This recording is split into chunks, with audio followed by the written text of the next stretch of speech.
getting colder. The bass just aren't biting as much, and the fishing, it is not as fun as it used to be. Vince, how do we catch them? You know I got you. Today we're going to talk about 4 of the best baits to throw around this time of the year, and I'm going to tell you how to catch more fish with them.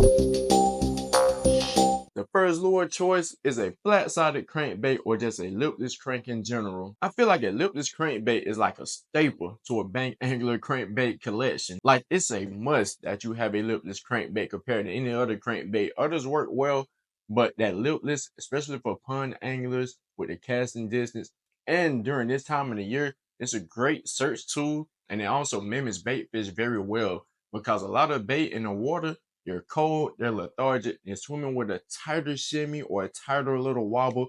They're not super erratic. And that's why Lipless does a great job, or any flat-sided crankbait does a great job to mimic these bait fish because it has a super tight wobble that's not as aggressive as a lot of those wider wobbling crankbaits. It's kind of more so on the finesse side of crankbaits, if that makes sense. With these colder temps, it really does affect the bass metabolism. They don't want anything looking super erratic, something they have to go and work hard for to eat their meal. They want something that's a little tighter, less action, and something that's a bit easier to get to. And of course, we're trying to match the hatch. We're trying to look as natural as possible, like all of the other bait fish in the water column. Just simply chuck and wind. Chuck that bait as far as you can out there and just slowly retrieve it in. If your lipless is too heavy, I advise you to downsize because a lot of them are ½ ounce or heavier. So I would recommend just going with a finesse crank. They do sell them in Walmart, Bass Pro, your local dealer or whatnot. Just try to find your 1/4 ounce lipless and maybe even a smaller profile. I do know they make the 4-size lipless and they're even some finesse lipless, and Bill Lewis even makes some, and they're available in a lot of your local stores. You just got to check them out. But I would recommend chucking and winding. You just chuck it out there, let it hit the bottom, slowly crank that sucker back in. Or if you have a square bill, you can do the same exact thing. Just slowly work it back in. It's not going to hit the bottom, of course.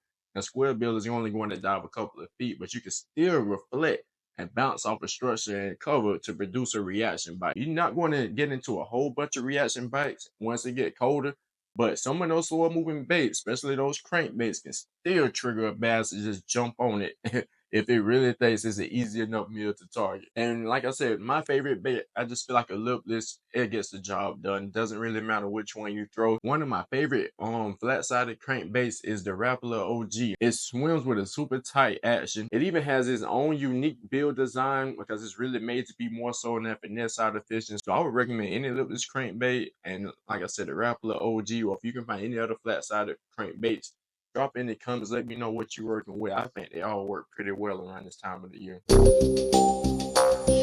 The next lure you should be throwing this time of the year is a jerkbait. Whether it's a hard-bodied jerkbait or a soft plastic fluke or just any soft plastic jerkbait in general. A jerkbait just has great versatility and can be fished all year long from shallow to deep. I like it simply because it is a natural bait fish presentation. It triggers their feeding response from a bass, and it can be fished as slow or as fast as you like. This bait is a cold water killer simply because it has a lot of drawing power on that pause. A jerkbait can get a bass's attention from miles away, and it can really make them want to come and hone in and key in on your bait if you're throwing the correct presentation. The better water clarity that you have, the better this presentation is going to work for you, because this is definitely a visual presentation that draws in fish from far. And to fish one of these cold water killing machines, all you have to do is chuck that thing out there, use your rod, jerk your rod a few times, pop that lure on semi-slack line, and you're going to get bit on the pause. That pause is the key. Now, how long should you pause? That's completely up to you.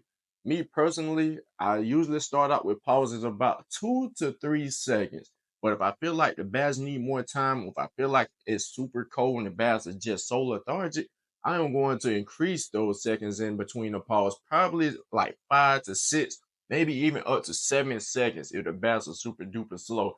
But you just have to experiment once you get out there to the water. You really have to throw it around. You got to jerk it a few times. Just play around with it. Let the fish tell you how they want that retrieve. But I'm telling you, that pause is a freaking game changer. That is where 90% of your bites are going to come from. As soon as you stop working that bait, because what it's doing is mimicking bait fish.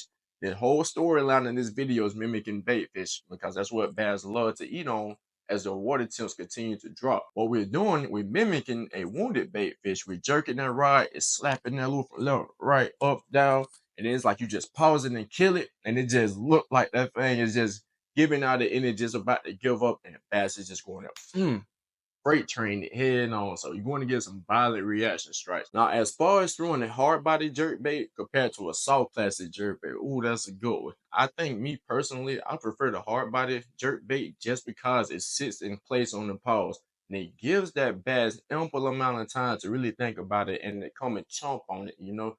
And as far as a soft plastic jerkbait, they work great. I love flukes. I love them all. But the only weakness to it is once you start to work that rod, you pop your rod on semi-slack line and everything. It's like your lure just doesn't sit in the water column. It just floats down and it actually falls relatively fast. Like I want mine sinking like this. That's kind of like how a hard body jerkbait does. It goes super duper slow. Some of them even stay completely still in place. But I feel like with that soft plastic, it's like you're going to work, work, work. It's going to go to darting everywhere. It's just going to fall relatively fast compared to a hard body. It's not just going to float or just kind of, it's not going to have that buoyancy. It's just going to go straight to the bottom. And I feel like a lot of dying fish, they're trying to float to the surface. And like I said, I just feel like with the hard body, I can just get my bait to sit still. So I really like to stay in that strike zone with it. But the soft plastic does have its advantages because 9 times out of 10 you're fishing in weedless. I don't know anyone that doesn't fish in weedless. So you can get them around structure, get them around cover, grass. You don't have to worry about any troubles with the EWG hook on most flutes or whatnot. You're going to get a good hookup ratio with the single hook. And I think it's pretty solid. Each lure has its own advantages and disadvantages, but I would say if you can get away with it, I would definitely prefer the hard body jerk bait. But if you can't, like I said, if the water depth or maybe if just the submerged vegetation or structure just isn't allowing for the treble hooks, by all means switch over to that soft plastic. You're going to get bit. They both work great. They do pretty much the same thing. One is just soft plastic, one is hard body. So don't overthink it. Just find what's best for your situation. Get out there, get out there. Let's talk about our third lure choice, baby. So that third lure is going to be some kind of finesse swim bait. A swim bait is very effective around this time of the year simply because of its natural body movement. And you can fish them super duper slow and they're versatile. You can fish them with heavier jig heads to get out deep. You can fish them with super light jig heads to keep them shallow. Depending on where your bass are located on the pond, you can get out there with a variety of ways with a swim bait. When fishing a swim bait around this time of the year, I really like to match that hatch. So I like to go with natural colors. And sometimes once the sun is up, because a lot of days, I'm not sure if you guys noticed it, but I know here in the South, like a lot of the days around this time of the year, we really don't have that many clouds or that much cloud cover. It's just straight sun high up, bluebird skies. So with that sun beaming, sometimes I even like to throw in an underspin on my swim bait. And with that underspin, it's like a little small 2 to 3 inch blade. It's going to add vibration. It's going to add flash from that sun being up all day. And it's even, and like I said, it's only like 2 to 3 inches. Sometimes with that flashing right up under that swim bait, it almost mimics like another baby swim bait, or what I should say, a baby bait fish up under that swim bait. Make it look like they kind of like in a pair. And that actually fools some of the bass and make them think that that is actually realistic looking. You know, I don't think I'm making a lot of sense, but what I'm really trying to say is sometimes you almost get the price 2 for 1. That little underspin will almost fool the bass. Sometimes they'll think that's even a little minnow flash in itself. So it almost increases your chance depending on water clarity and position of the sun. And like I said, sometimes the thing get the flash and it triggers some strikes, but you just got to mix it up. See how the bass like it on that particular day. And when it comes to picking a swim bait, I always like to pick one with kind of like a subtle tail action. I want something that's going to be lazy, a little slower in action, or probably barely have much action at all on the tail. That's what I found to work for me in the colder months. I hope it works for you as well. But I feel like trying to just slow down, use something with less action or tighter action, it will always, 9 times out of 10, perform better around this time of the year compared to those wilder, wobbling, more aggressive style baits. The versatility on these swim baits are just off the freaking charts. Be sure to go with like a size 3, about a 3-inch swim bait, somewhere close to it, maybe a 3.2. But they can be fished a variety of different ways, from swim bait open jig heads. I mean, you also have just standard Texas rig if you're around structure and grass. You throw them on a drop shot. If you even have enough space or opportunity and enough water depth, the A rig will also be a great choice. But most of us bank anglers, we can't really get away with an A-rig in shallow water, especially when it's super grassy here in the South. But if you can get away with it, by all means, it's going to be a key game changer. My last top recommendation that you should be throwing during these colder months is a drop shot.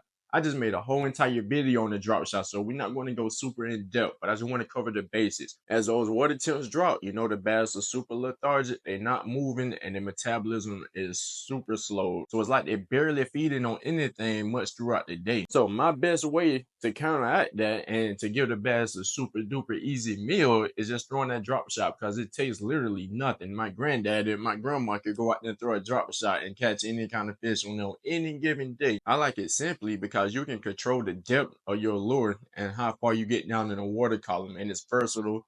It works all throughout the year, and you can throw pretty much any single bait on the drop shot that you feel like is working for your given area. All you have to do is just throw that thing out there and just keep your line semi-tight and just shake that lure in place. And you just want to have that lure dancing in place. You don't have to do a whole lot. Don't make it look super erratic, but just enough to get the tails kicking on your bait to get a bass attention. But you want it to look lazy. So like I said, don't go overboard with it. Just give them just enough. I can rig my lure up weedless, and I can also throw this thing around structure. So it's like benefits of a drop shot is just through the roof. There really are too many benefits from the drop shot. There aren't really much of many cons that I can think of other than fishing super duper slow, but it's that time of the year to bring those slow tactics out. So if you want to see more information, more in depth on the drop shot, be sure to check out my most recent video. I just made a video dedicated to the drop shot, so be sure to check that out.